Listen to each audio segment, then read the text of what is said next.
progressed in the way that they wanted, and they give up, and then they say, well, it's not really possible for me, so I'll tell you what, I'll be just happy with losing maybe 10 or 15 pounds. And then here's the problem. They either never get to the 10 or 15 pounds because they give up again before they ever get there, or if they do achieve it, they're not happy. It doesn't make them happy because it's not what they really wanted. They're just settling for what they think they can get. So instead of settling for what you think you can get, you keep your eye on the prize. But you don't have to jump from the mountain you're at all the way to where your dream is in one shot. Wouldn't it make more sense to just build a bridge that you can walk across to the other side?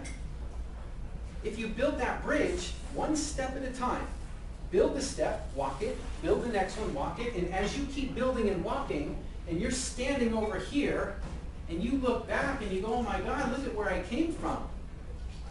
All by raising your expectations, but not by having to do monumental steps that are too overwhelming.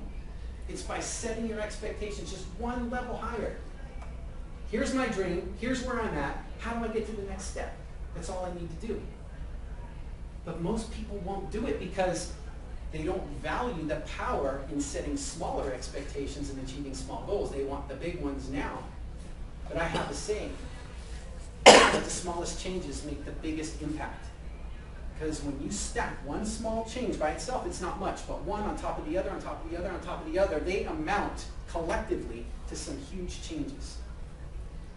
And as you do that, you set smaller expectations, but consistently do that.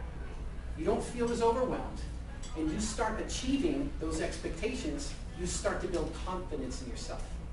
Because you start to believe in what you can do, in who you are, and what you can accomplish. And what that does is when you achieve those goals, you start setting higher expectations for yourself, and you start building more confidence and belief in yourself, and it's momentum, a self-reinforcing cycle that continues. Does that make sense? So to sum it up, raise your expectations. You have to expect more from yourself, because if you don't expect more from yourself, nobody else will. Nobody can do it for you. No one's going to bring that dream of yours into your lap. You've got to do it for you. When you do that, you achieve more. When you achieve more, you believe in yourself. And remember what I talked about with a positive attitude? When you're achieving those little goals you set out, you start to feel good. You develop a positive outlook. And when you have that, you've got more energy, you've got more inner strength, and you've got a greater capacity to overcome and deal with the challenges and adversities life brings your way. When you have that positive outlook, it's like having a cold or a flu where people come around you and don't catch it.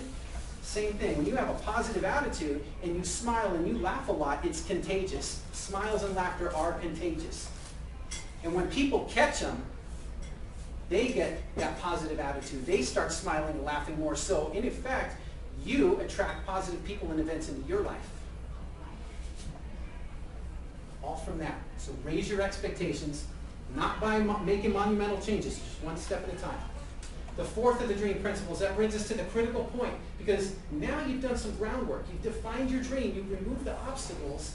Now you've got your expectations set higher, but there's a critical component left. And without it, the three other principles don't work. And that is the fourth one. The A in the word dream is absolute clarity. You have to be absolutely clear on what it is that you're going after, what that dream is, because life is going to test you, right? You know life gets in the way, doesn't it? Every time. You can't wait for life to settle down and be perfect and there to be no chaos and no adversity before you chase that dream, because you'll be waiting forever. It'll never happen. And if it does, it won't happen very long. Life happens. It's a test. Life will test you. How bad do you want that dream? Let me put this in your way and see. Let's see how bad you want it. Now you might be thinking, wait a minute, didn't we already cover that? I mean, I'm already clear because I defined my dream in the first part. That was clear. But that's not what I'm talking about. That's one part of it. Yes, we need to know what it is that we're after. But here's the thing. The clients that I was training, I had most of my clients were almost the identical person, meaning that there was no significant difference between them, most of them. And you could divide them into two groups, the ones who achieved their goals and the ones who did not. They were similar in every way. The age group, they were in the same age group, had the same economic status, the same education level, similar occupations, family environment, similar goals. So with no significant difference, I started to think, what makes one person achieve that goal that they want and the other person doesn't? It's not laziness. They all want the same goal. And what I found out was that the successful people knew something the unsuccessful people didn't know. The successful people not only knew what they wanted, they knew why they wanted it. Unsuccessful people, they didn't know. They knew what they wanted, but not why it was important to them.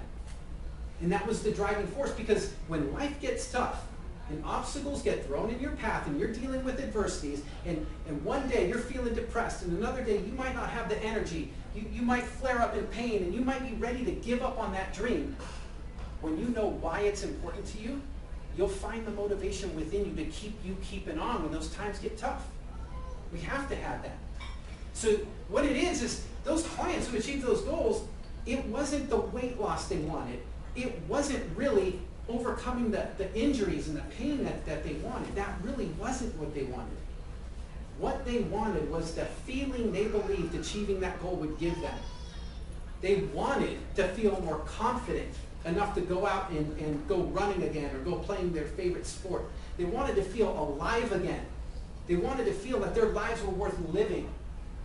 That's what they were after. It's the same thing when you go after your dream. Knowing what it is that you want is one thing, but when you know why you want it, the feeling that you believe it's going to give you, you develop all the motivation that you need. It'll carry you through the toughest times because you have an emotional bond, a connection to your goal. So you have to be absolutely clear. If I wasn't clear about what this dream of mine means to me, I never would have been here today.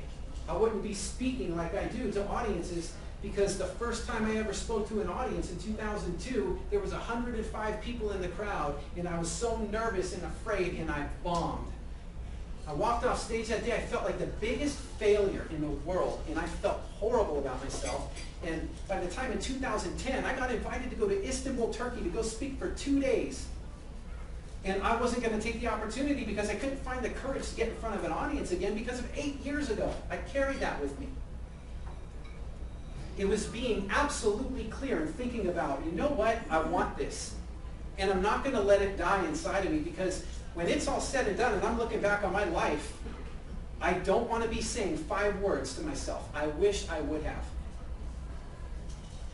You have to be absolutely clear. So, we've done all this groundwork now. You've defined your dream. You remove the obstacles. You're expecting more from yourself, and you are absolutely clear on what you want and why. So there's just one more piece of the puzzle, the 5th principle, because with